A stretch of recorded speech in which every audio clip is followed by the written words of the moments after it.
My apologies for starting while everyone is still settling in. Just we wanted to start on time as much as possible. I'm here just to welcome you and to express my tremendous hakar satov to Rabbi Frand for joining us this morning. And also to our incredible co-chairs, Sam and Marin Ellis, and Adam and Marina Stragovich. And a very special thank you to Mr. Paul Pariser for sponsoring this lecture in memory of Stacy, Lynn Pariser. Today's event was put together with a tremendous amount of love and, as always, a tremendous amount of work. And a very special thank you to the event committee, to Rabbi Wogelenter, to Debbie Letterman, Deborah Naranjo, Annette Olson, Judy Kellen, Shira Chevron, Chai Ertel, Julie Goodwin, and Helen Raskus.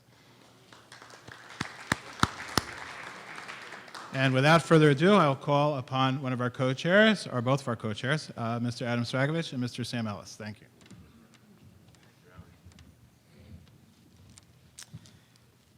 Thanks, everyone, for coming. I think the job is station identification right now. So if you got a chance to see the brochures, the mailings, the various forms of advertising for this event, you might not realize that this is an event to benefit Torah High.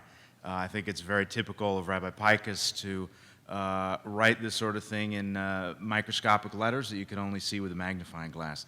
So I do think it's important to remember that, to recognize him as the plant manager of San Diego's main Ashes Chayil factory. We're really very appreciative. I have one daughter who graduated, is in college now. I have two daughters there now. So it's a huge amount of, I guess what would you say, trust that you place in the people that are taking care of your children, and it does just a fantastic job. I was trying to think about the common thread with Rabbi Pikus and Rabbi Frand and Rabbi Wogelentner, and the thing that came to mind is about how they all work to help us see the world through Torah eyes. So those of us who work in the working world spend all of our time surviving in that world and not thinking as much about how things look from the Torah perspective. So, I mean, I guess as an example, you know, were there dinosaurs? That's not really a Torah question.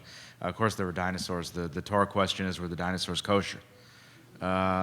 So I think those kinds of things are really important. If I can paraphrase just a small bit from what I remember last year when my friend was here talking about Islamic fundamentalism, his message, one of the messages was to say that the children of Yishmael are very dedicated to prayer, and we as Jews, in order to struggle with this, have to up our game in terms of our dedication to tefillah. So I very much appreciate that, and all that Rabbi Frand has done clearly has benefited our community tremendously with Rebbitzin and Rabbi Wogelentner. And just want to say thanks for the opportunity to be involved in this. Thanks very much to Marin and Sam Ellis, and also Cheryl and Gavin Horn, people volunteering for things that you don't always expect. So really appreciate working for all of them. And I guess now it's Rabbi Wogelentner's turn to introduce his Rebbe. So.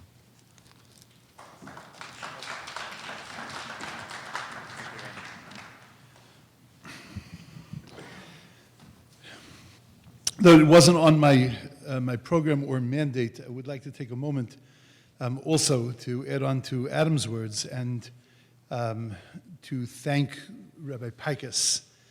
I think that very often the person that does the most gets thanked the least. And I think we have to take an opportunity, every opportunity we can, to thank Rabbi Pikus, and it certainly has nothing to do with just this morning, but to thank Rabbi Pikus really for all that he does for our community, and that all that he instills and imbues in our community, the example that he is, the school that he has, and the students that he educates and lifts up. I think we have so much to be thankful to him, and I want to just take the opportunity to be makar tov, to be grateful to him, and that we all should take that opportunity to say thank you and much appreciate all that he does.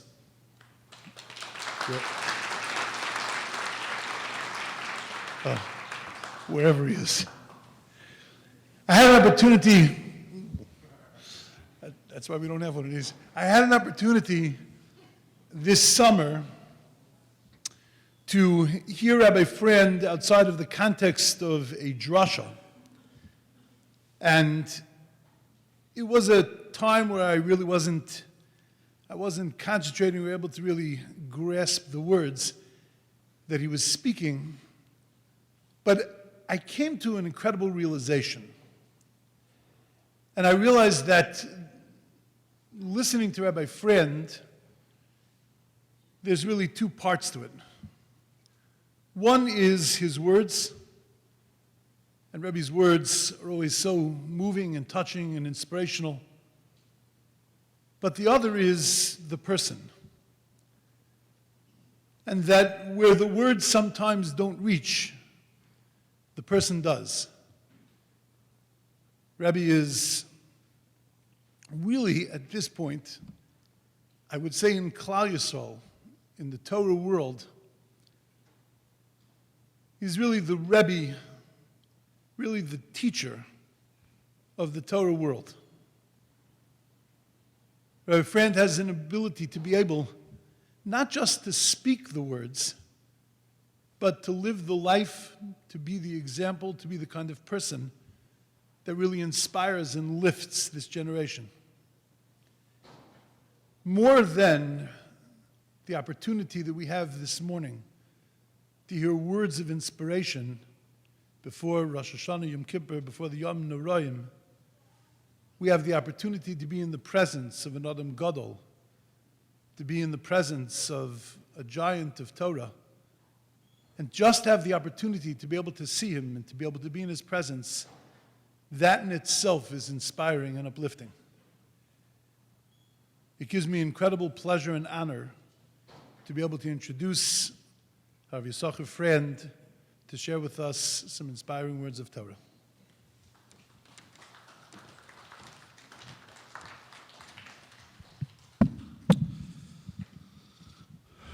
B'shus, the Mordeh Asor, Rabbi Wogelanter, Rabbi Pikus, members of the committee, Moronim, Rabbanim, Rabbeisai, ladies and gentlemen, there is no way that I could reciprocate properly to the beautiful words of preface that Jeff offered on my behalf.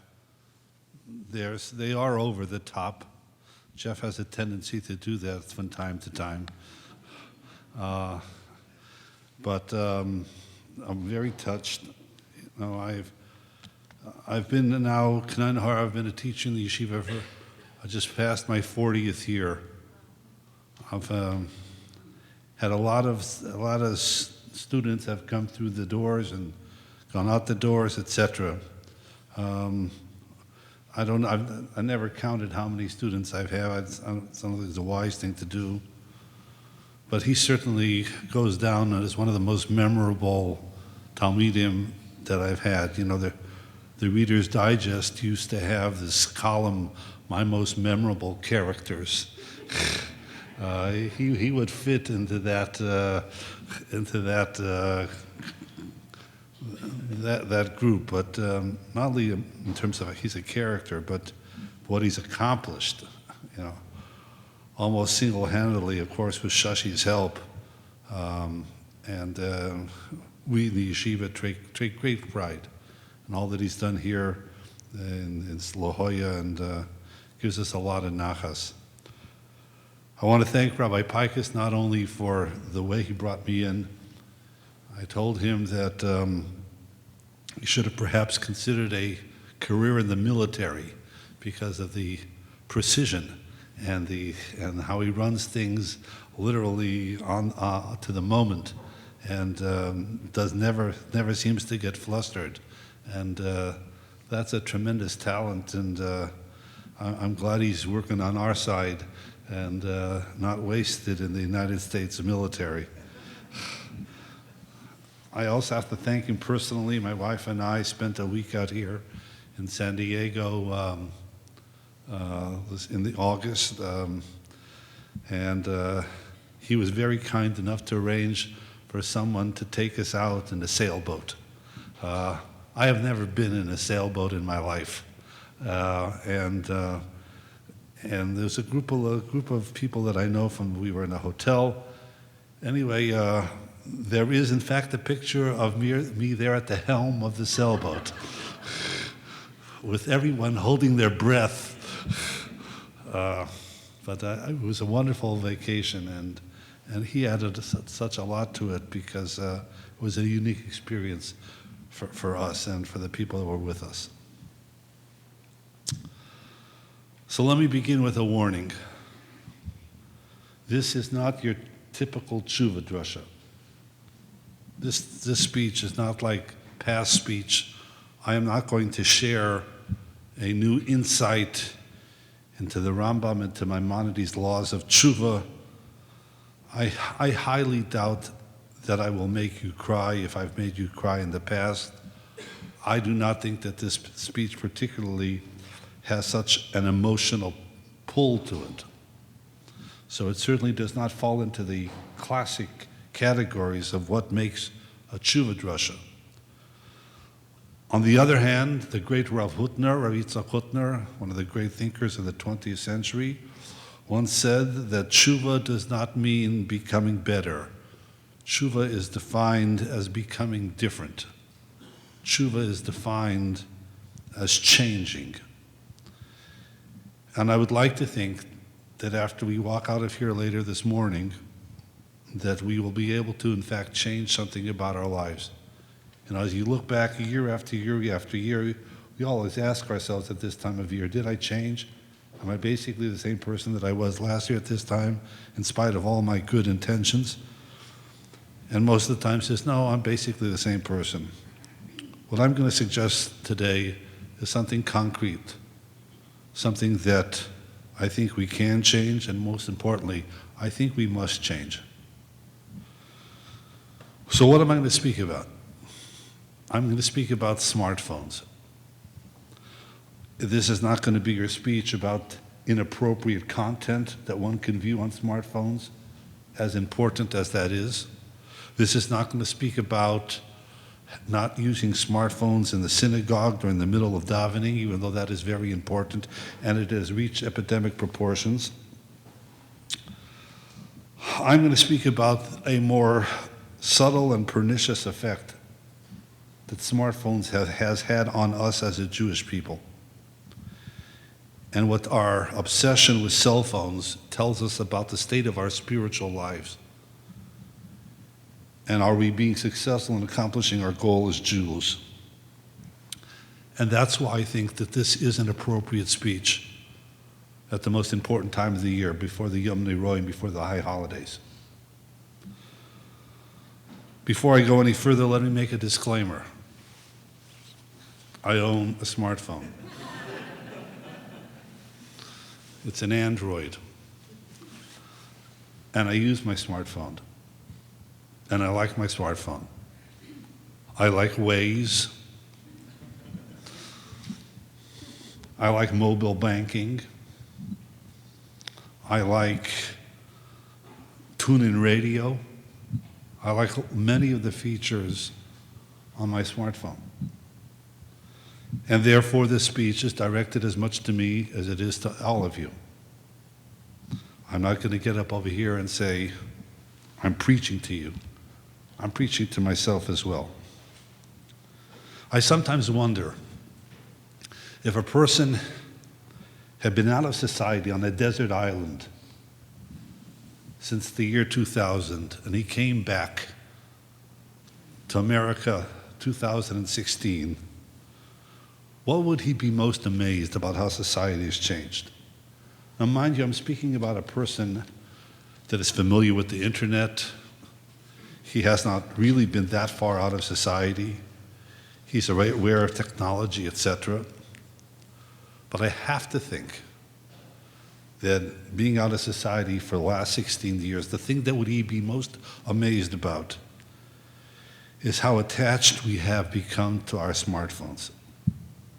I do not think it is hyperbole to say that the smartphone is the greatest change that has happened to us in our generation. It's the greatest it's a sea change in society. And there are countless, countless examples to this. You know, when I have vacation for the month in the summer that I have vacation, and I do not have to be in the yeshiva at 9:30 in the morning, so my wife and I try to take a walk in the morning. We both can use it. Of course, being in Baltimore, Maryland, and not beautiful La Jolla, California, it is impossible to walk outside in Baltimore, Maryland. I take my shower in the shower. I don't have to take my shower when I'm walking. So it's too hot, it's too humid. So what do? We go to a mall. Those of you familiar, we go to Towson Mall. It's a 4-story mall. It takes about 10 minutes per floor. There you have your 40 minutes in relatively air-conditioned comfort. The mall opens at 10 a.m. We usually try to get there by 9:15, 9:30. You have about a half hour, 40 minutes to walk. The mall is closed. The only people in the mall at that time are the old people who are also walking.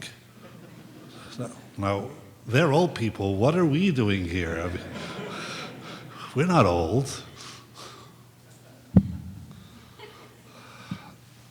So all the stores are closed. They're just opening up. There's one store in the mall that at 9:45 in the morning, a line is forming in order to get into that store. And that line sometimes goes to 20, 25 people. What is the one store in the mall that people are lining up to get to a half hour before it opens? What's the store? The Apple Store. Now, why is that? That is because there's something wrong with your Apple phone, your iPhone. You are in bad shape. You can't live, you can't exist. And I have to get there from the Asara Harishainim, make sure that I get in and I get my problem solved as soon as possible. Statistics tell us that the average person looks at his smartphone every 6.5 minutes. There are all sorts of experiments that they ran in society about our relationship with our smartphones. They took a group of people and they put them in a room with no phones, no books, no papers. And they offered them, says, you have to stay in there for 15 minutes alone with your thoughts. And if you get so bored, you'll be able to administer electroshocks to your body. How many of you are interested in administering the electroshocks? Absolutely no one. I'll be bored for 15 minutes, but I'm not going to go ahead and shock myself. After 7 minutes, many of the people were shocking themselves. Because it's better to be shocked than to sit there and to be bored. You actually have to think about something alone. That's torture. Better to shock yourself than to be tortured. This is a statistic. And this sea change in society, and it's nothing less than a sea change. This happened over a relatively small period of time. It's not like other changes in society that smoking or something like that took years or decades to make a difference. This happened in a matter of a few years. There is a fellow who wrote an op-ed piece in the New York Times. His name is Major John Spencer, United States Army, graduate of West Point. He wrote a very, very interesting article that caught my eye, and I cut it out and I said, one day I have to use this. You know, in the military, there's a concept or terminology called a band of brothers. The band of brothers refers to soldiers who are in the same unit, who fight together, who eat together, who sleep together, who laugh together, who cry together, and the bond is so closely knit after a while that they become like a band of brothers, willing to risk their lives for the life of their fellow soldiers. He was in Iraq in 2003 and then another tour of duty in 2008, and he noticed a profound change in the cohesion of his units in those 5 years. Here are some of what he writes. As an infantry platoon leader in 2003, I had 40 men through a year of combat in Iraq. We practically lived and often slept in our vehicles. We ate together, we talked together about everything from what we saw on our daily missions to the smells of men who haven't bathed in weeks. The only real contact that we had with the outside world arrived through occasional letters or an infrequent phone call. Cell phones had not really arrived in Iraq in 2003. I returned in 2008. By this time, thank you. By this time, our living areas were fully equipped with 24-hour internet access. My soldiers bought cell phones in Iraq.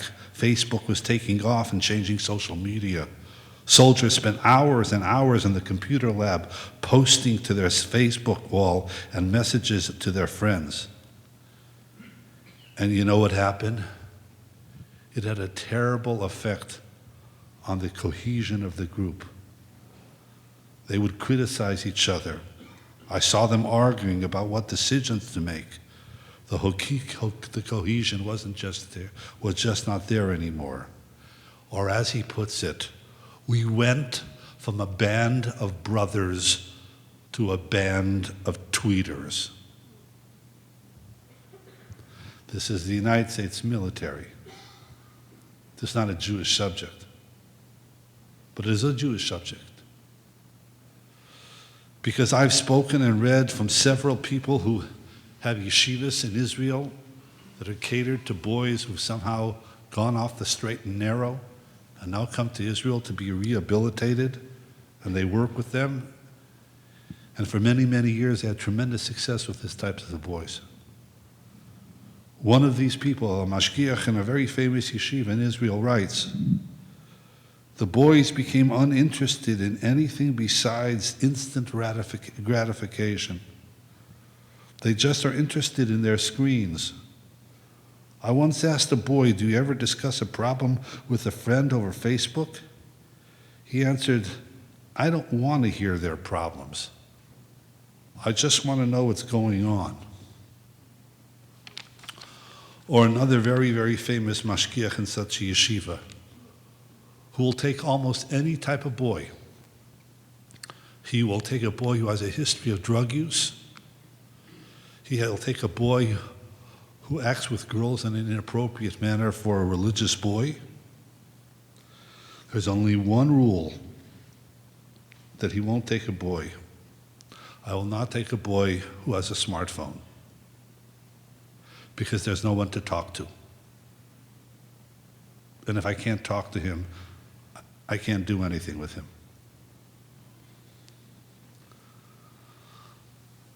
This has happened to us. And the only reason that we're not shocked is because we've become accustomed to it. We've gotten used to it.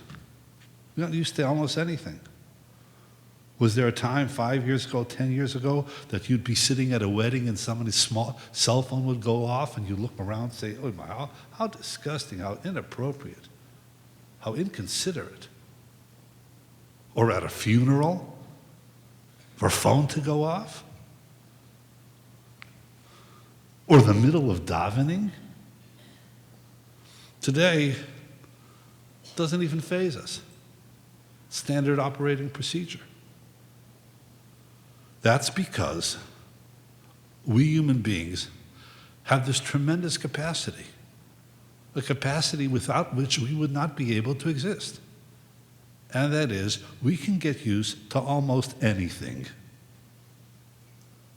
And if we did not have that capacity, we wouldn't be able to exist. This is what the great mashgiach, Rav Chaim Shmulevitz, calls in Hebrew, midas hahistaglus. Mistagel means the ability to get used to anything. People survived the concentration camps because they got used to it. They got used to living and being treated like vermin. That's exactly how it worked. But they have this capacity. It's a gift from God. But on the other hand, you can get used to anything. You can get used to things that you shouldn't get used to. We'll tolerate behavior that we shouldn't tolerate because we get used to it, be it in fashion or in speech or behavior. We become accustomed to the unthinkable. I mean, when I was growing up as a child, I grew up in the golden age of television. We had a television. I was glued to the television in the 1950s. Dick Van Dyke and his wife, they would only show them in separate beds. Got that? These are a married couple. But even where they were in the bed, they only had to have separate beds. Do you know where we're at now? The language that's used on television, on radio, the subject matter that's used on radio. You have little children in the car, you hear these things, you want to turn it off.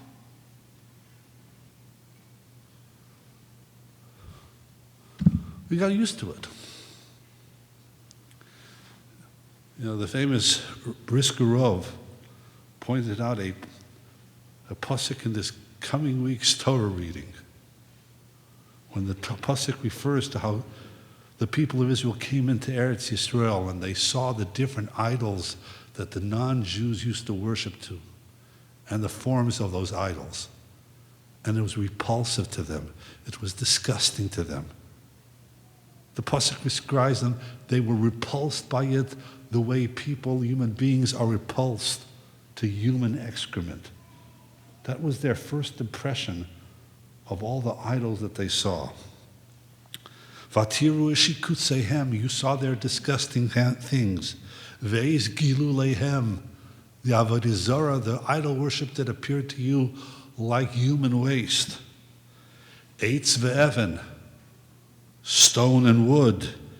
Kesef v'zohav, gold and silver. Asher imahem. So he asked, what was it? Was it as disgusting as human waste? And then it's referred to as eitz ve'evan, stone and wood. That's not too bad. And then it's even referred to as kesef v'zov, gold and silver. How did it transform? The answer is, when you first came in, you said, disgusting. But you kept on seeing it and you got used to it. Hey, that's not so bad. Until that which was disgusting even became eitz ve'evan, gold and silver.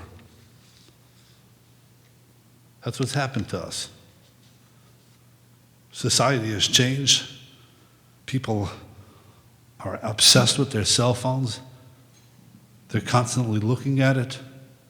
They're not giving you attention. We tolerate it. This is not a Jewish subject. Matter of fact, my first foray into preparing for the speech was several months ago. I started in the secular world, and I read a book by someone named Sherry Turkle, who is a professor of social scientists at MIT. She wrote a book, which I'd recommend for you to read, called Reclaiming Conversation. The thesis of that book is the preoccupation with cell phones is damaging our humanity.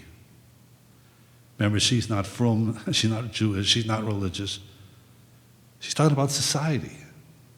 She says it's damaging our society, and it's damaging our humanity. Or as she puts it, face-to-face conversation is the most human and humanizing thing that we do. It is there where we develop the capacity for empathy.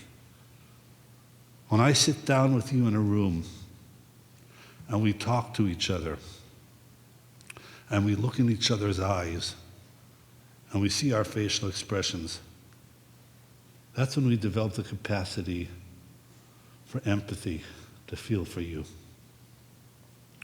If you do it via text, it just doesn't happen. I know a frum social worker, a religious social worker, who just told me that her girls sit at the Shabbos table and they don't know how to engage in conversation with each other because they don't have their cell phones. They sit there at the Shabbos table silent. And it wasn't like that. And then Mr. Carroll asks the following question. Are we depriving them of the skills that are crucial in friendship, in love, and in work? And here's my question. How on earth are these people going to get married?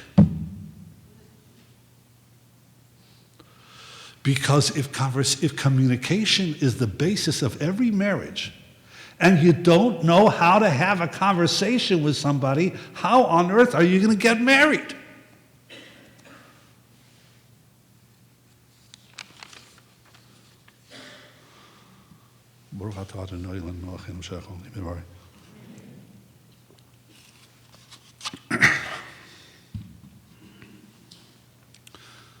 Then she discusses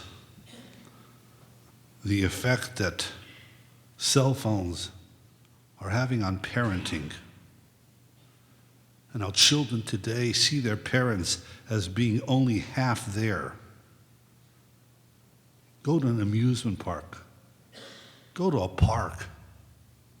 The kids are on the rides, and the parents are on their cell phones. They're not watching them. They're not paying attention to them. I was in Bergenfield, New Jersey last Sunday night. And a fellow comes up to me after the speech and he says to me, you know, last night, it was Shabbos, it was Motzei Shabbos, I took my son to his hockey game.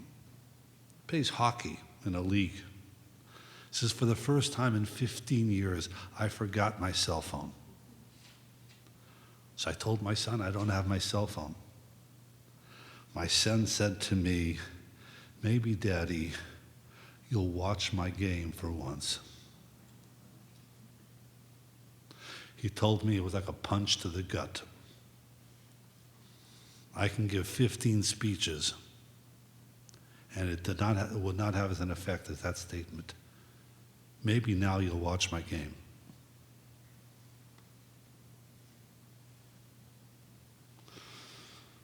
The most frightening statement that I read in her book was a quote from one of her colleagues, where her friend refers to her smartphone. And this is a quote, I am not making this up. My tiny God.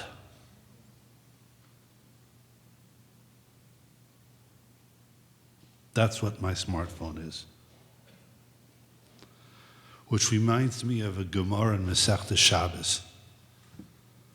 The Talmud tells us about a story in Sefer Shoftim, in the book of Judges, in which there was one of the judges of Israel named Gidon, Yerubbaal, who eradicated all the forms of idols. The most popular Avodah Zarah was an Avodah Zarah, an idol named Baal. And he went ahead and he destroyed every single vestige, every single getchke, every single idol of the Baal. There was no more paraphernalia. So what did the people do? The Pasuk tells us, Vayasimu lahem Baal bris le'elokim. So the Gemara says that they went ahead and they made little miniature avodah zarahs in the form of a fly. And they put the fly in their pocket.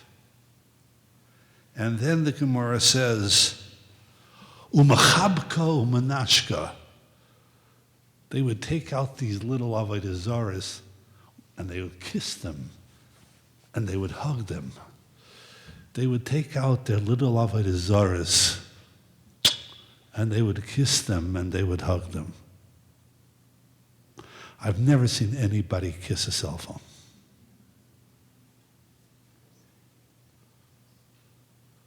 But the proposed title for this speech is Your Master in Your Pocket? And I don't know how many of us will be able to say absolutely not.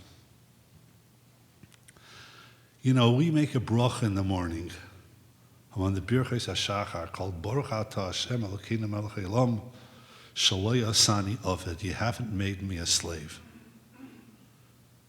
You know, some people may think that that bracha is outdated. There hasn't been slavery in the United States since 1863. In most of the civilized world, slavery is illegal. So what do I need a bracha every single morning that you didn't make me into a slave? No, this bracha is as current now as it was then. Thank me, B'nai Shalom, you haven't made me into a slave. I'm still in charge. And every time it rings, no matter where it is, I do not have to answer it. And therefore, full-throatedly and full-heartedly, you can make that bracha.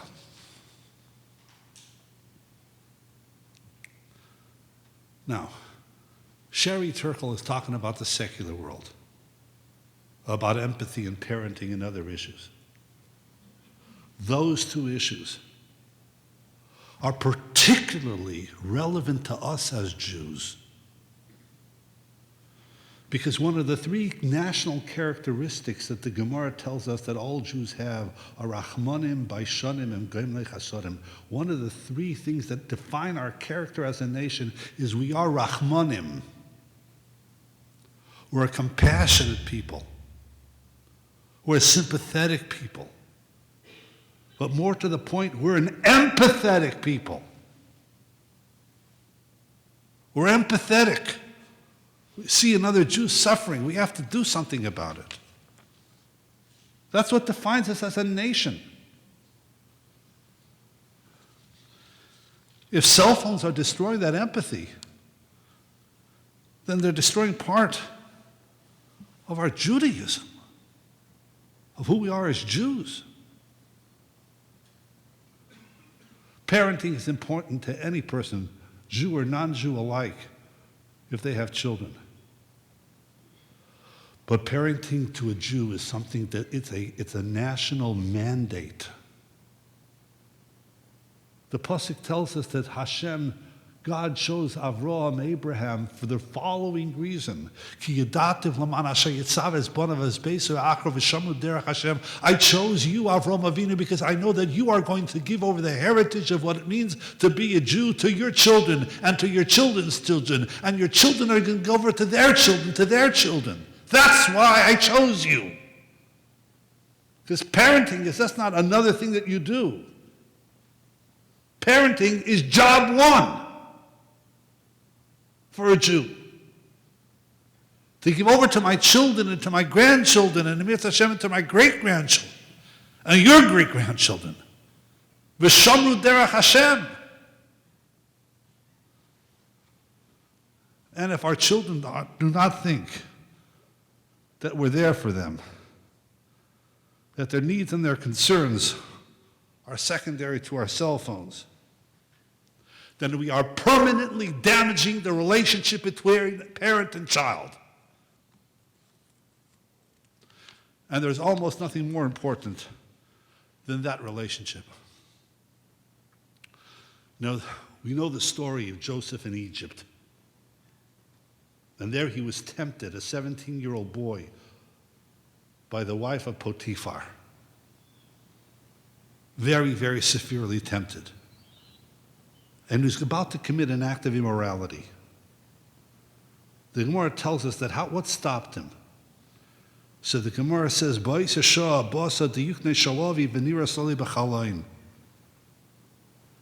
in the window and he saw the image of his father Jacob in the window, and that stopped him. You know why that stopped him? Because he loved his father. And he knew his father loved him. I can't do that to my father. It's only parents that have that type of bond with their children.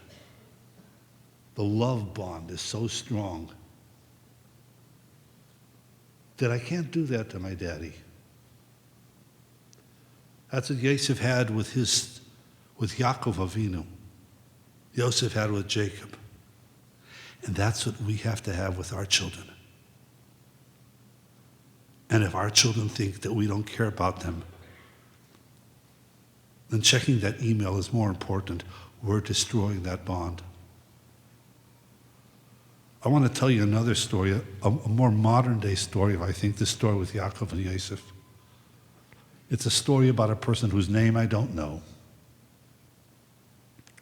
His name is not important. But he was a Jew who arrived as a child in Palestine, able to survive. As life went on, became very involved in a shul in Petach Tikva, became the main force behind that shul, not as rabbi, but as congregant, as balabas. And in the process, he raised several sons who became big Talmidei Chacham, big scholars. Again, this is a man who came to Palestine as a child. No parents, no siblings, no nothing. Someone once asked him, "How did you do it?" He says, "I did it because there's something my father told me before we parted ways that stayed with me for the rest of my life and was my guiding light." Many years before, his father, this man's father, saw the handwriting on the wall, knew that there was no future for Jews in Austria and Germany, decided to send his son from Austria to Germany to put him on a kinder transport that eventually made its way to England. There are many such people who were saved. And after the war, he made his way to Palestine, became this balabas, etc., etc. But he describes that last moments that he had with his father there in Austria. They were sitting in a train station. It was very early in the day. It was still dark. They exchanged very little conversation, and the train pulled into the station. He puts his child on the train, knowing full well he'll probably never see him again. And he says to him 3 words: Sei a guter Yid. That means be a good Jew.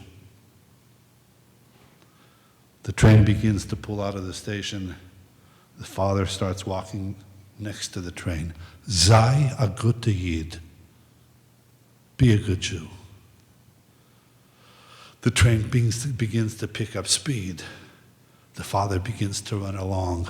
Sei a guter Yid. Sei a guter Yid. Sei a guter Yid.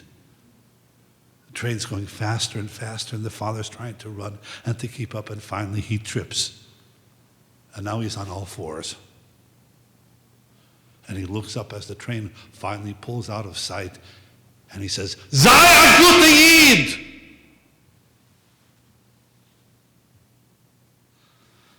That's what did it. That's how he became who he became. Be a good Jew.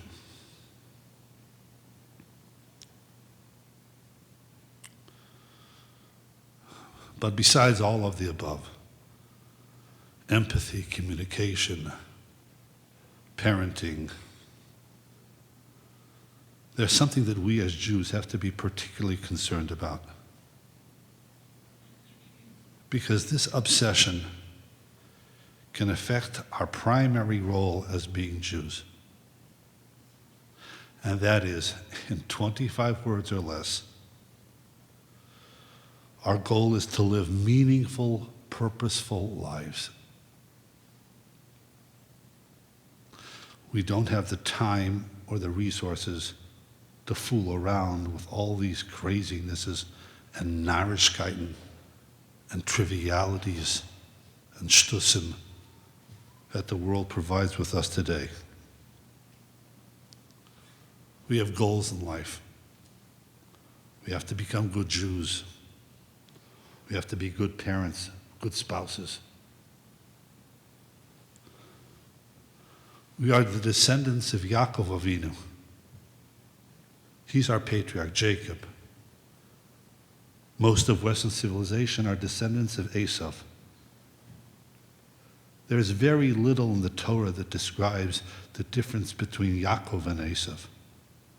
But here's the one sentence. The Torah says that the little boys, Yaakov and Esav, who were twins, grew up. Vayhi Esav ish yedei atzayid ish sadeh, means Esav was a hunter, v'Yaakov ish tam yokshe ve'holim. And Yaakov used to sit in the tents of Torah. The Targum, the Aramaic translation of that pasuk, says something very strange. Uses a word that I doubt most people know the definition of that word. V'hava Esav gevar nachshirchan. And Esav was a gevar, a person, nachshirchan. Now, what does that word mean? It's not a common Aramaic word. So there's an allusion from a Taisus in Bava Kama that a gevar nachshirchan is a person who's interested in fun, in having a good time, in playing around, in trivial pursuits. You have a word in modern Hebrew for fun, but in classical Hebrew, I do not think there's a word in classical Hebrew for the word fun. In Yiddish, which is the Jewish language, there is no word for the word fun. My Schwiegerelosha, my mother-in-law, who only spoke Yiddish, she used to say, "Was is fun?" It literally wasn't in her vocabulary. What's fun? So you know what my definition of the word Gavra Nachshirchan is? A person who engages in Pokemon Go. That's Gavra Nachshirchan. If Esav would be alive today, that's what he would be doing. This is what you spend your life at? Trying to find some imaginary creature on the wall of some building? Have people gone out of their minds? A guy in Baltimore ran into a police car because he was obsessed with Pokemon Go. It's a true story. I was on a flight from San Jose to Phoenix. An organization brought me out. They flew me first class. There was a guy in the first class section who had Tampa Bay Buccaneer jacket, hat, the whole nine works.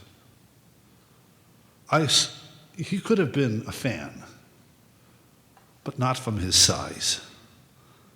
This guy was 370 pounds, 6'6". This guy is defensive lineman material. This guy's a nose tackle. He sat on the plane the whole flight and paid Candy Crush. This is an adult? Candy Crush? I watch a movie. I'm not asking you to read a book. Chas v'shalom.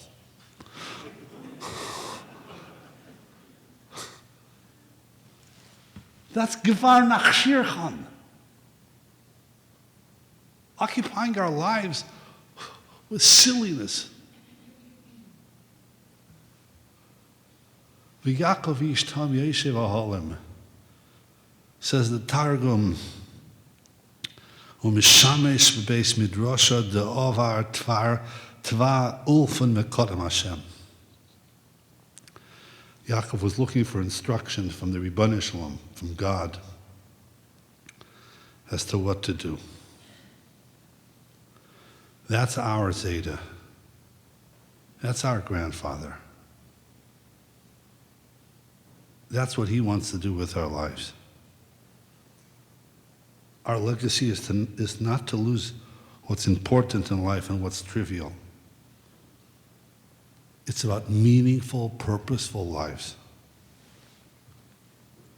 And things that distract us from that goal have to be very, very, very limited and watched.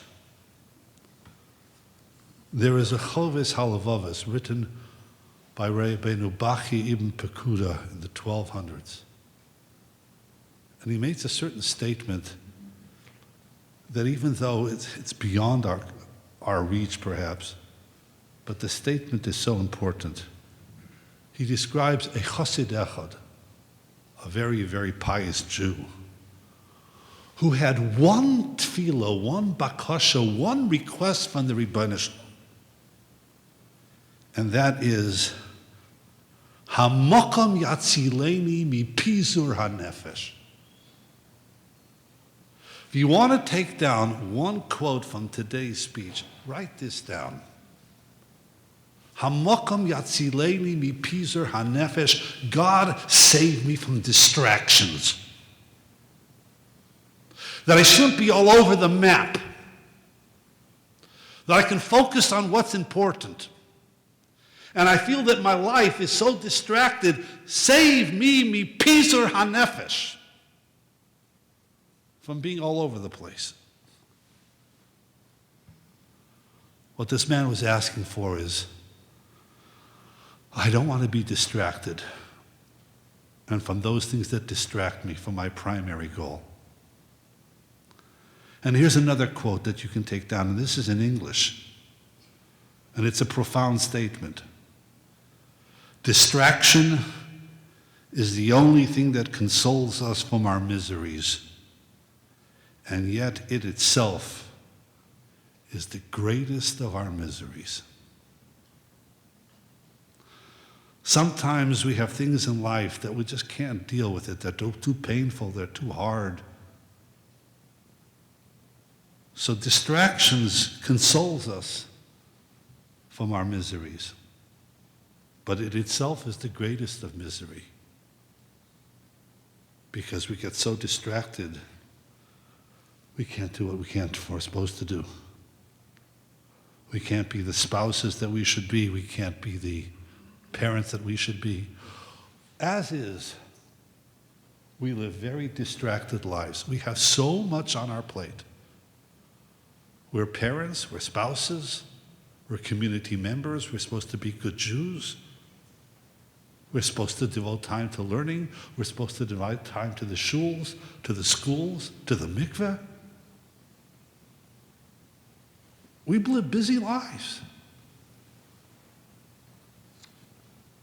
And to go ahead and to add such meaningless distractions is a crime. So as I mentioned, we're supposed to walk out of here changed. Here are a few suggestions of how you can change at least one area of your life. Number one, keep a log of how many times you check your cell phone every day. You can even have your cell phone check how many times you check your cell phone every day.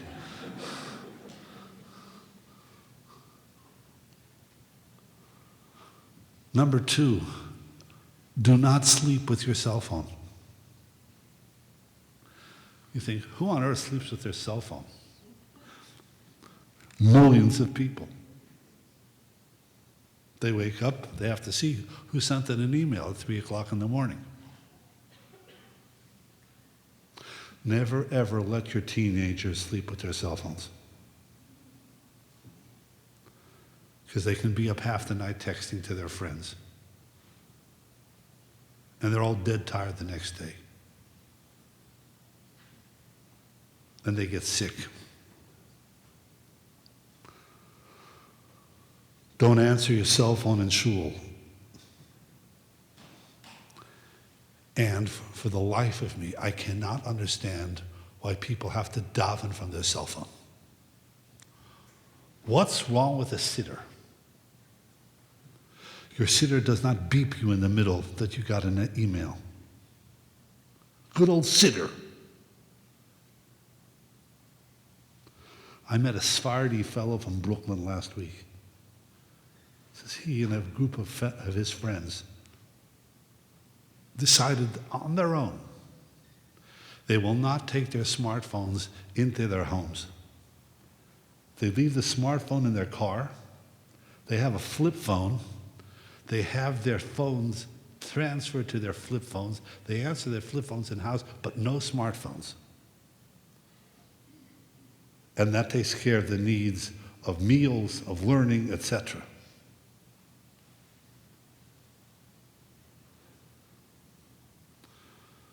You know, this past summer, I went on a trip, a group trip, to Lithuania and Poland. Lithuania, before the war, was one of the great Torah centers of the entire world. In Poland, before the war, there were 3 million Jews. The great Hasidic courts, the great rabbis, the great authors were in these two countries. It was a trip to see what was and what now is. It was a sobering trip. This is not the type of trip that you send home a postcard, wish you were here. We went to what was the great Panovich Yeshiva. Many of you have heard of that name. The Panovich Yeshiva is a / bakery and cafe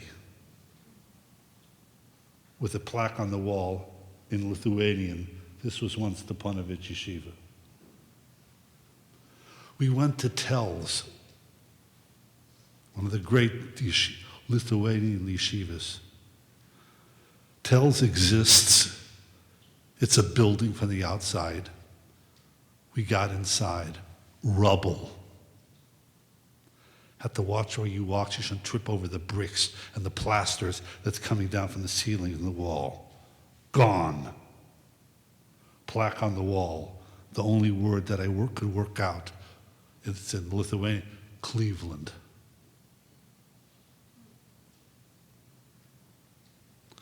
We went to the concentration camps. Majdanek,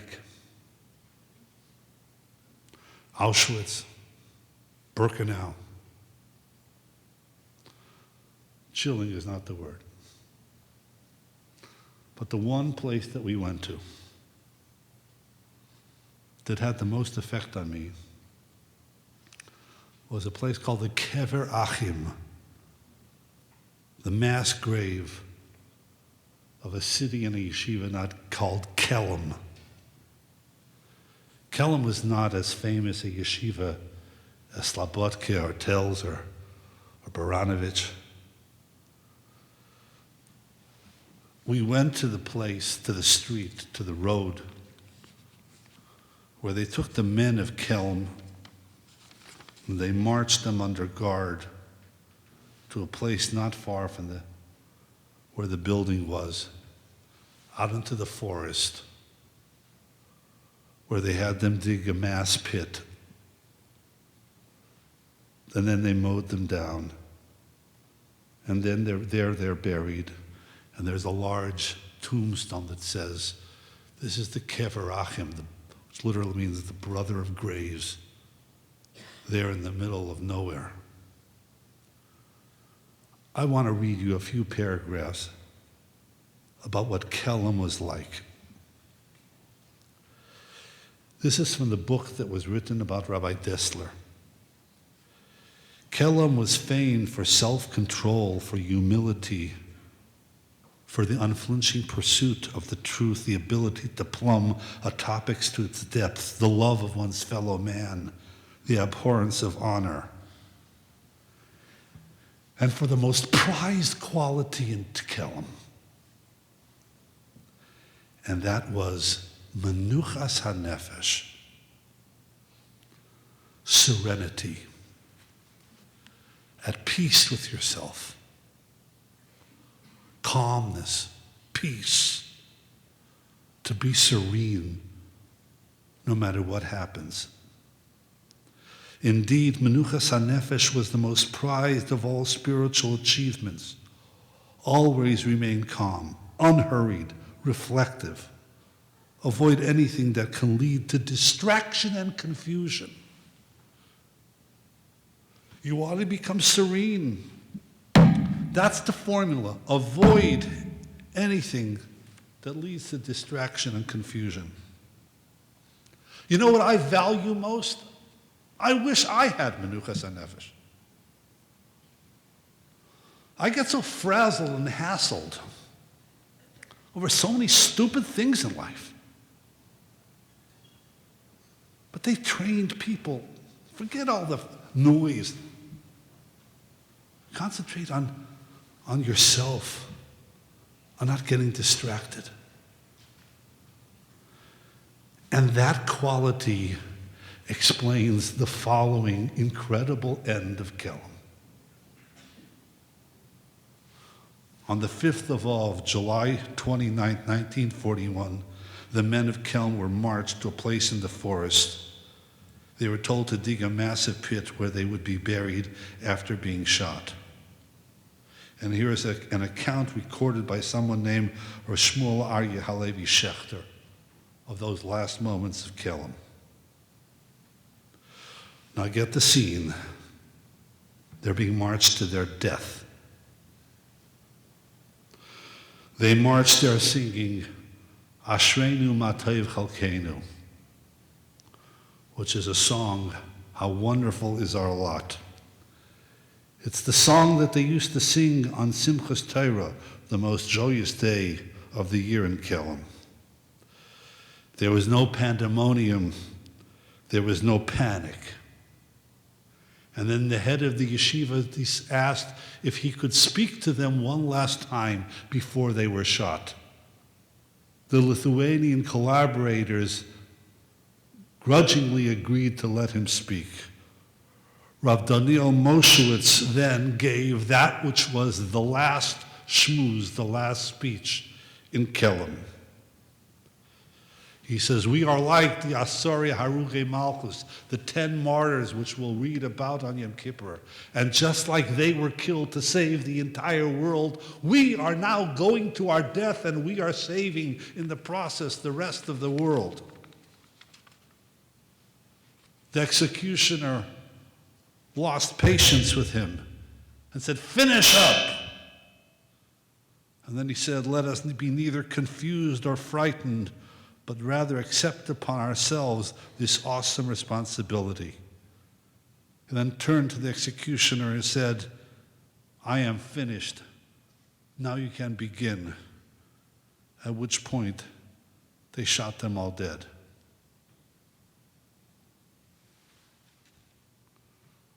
Serenity under the worst of conditions is born out of a goal of purposeful existence. This is what my life is about. Now this is what I'm supposed to do with my life. And I'm going to do it. I envy that.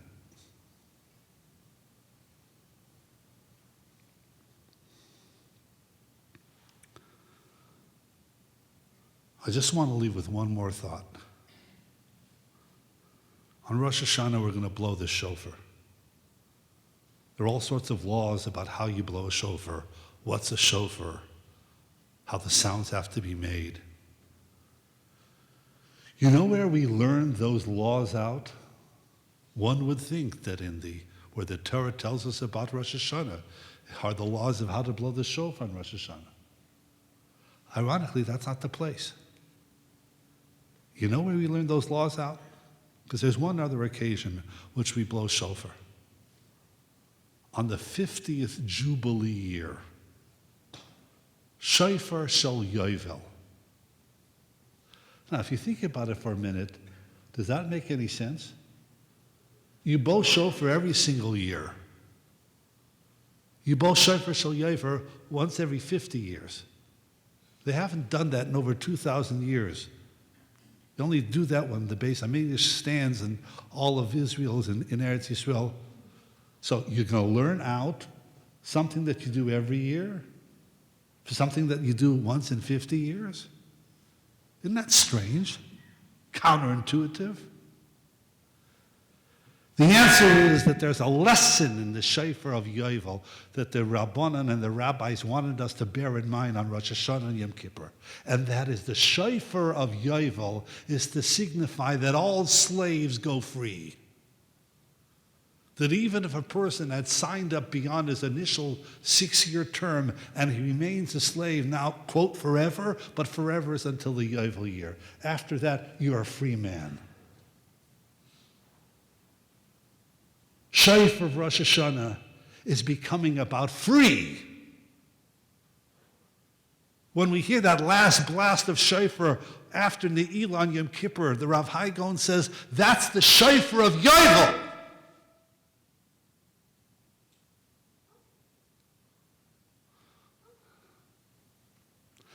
We're going to become free men and women this year. We are going to throw off the bonds that shackle us,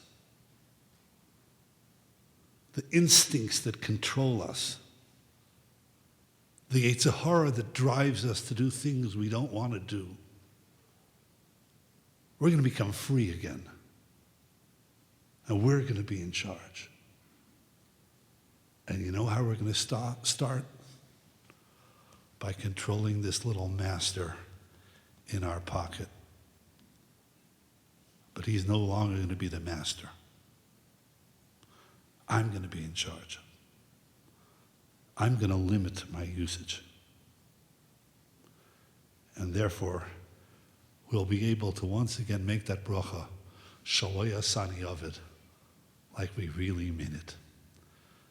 Aksio Sivateva, a good gebench to your and a happy and healthy new year.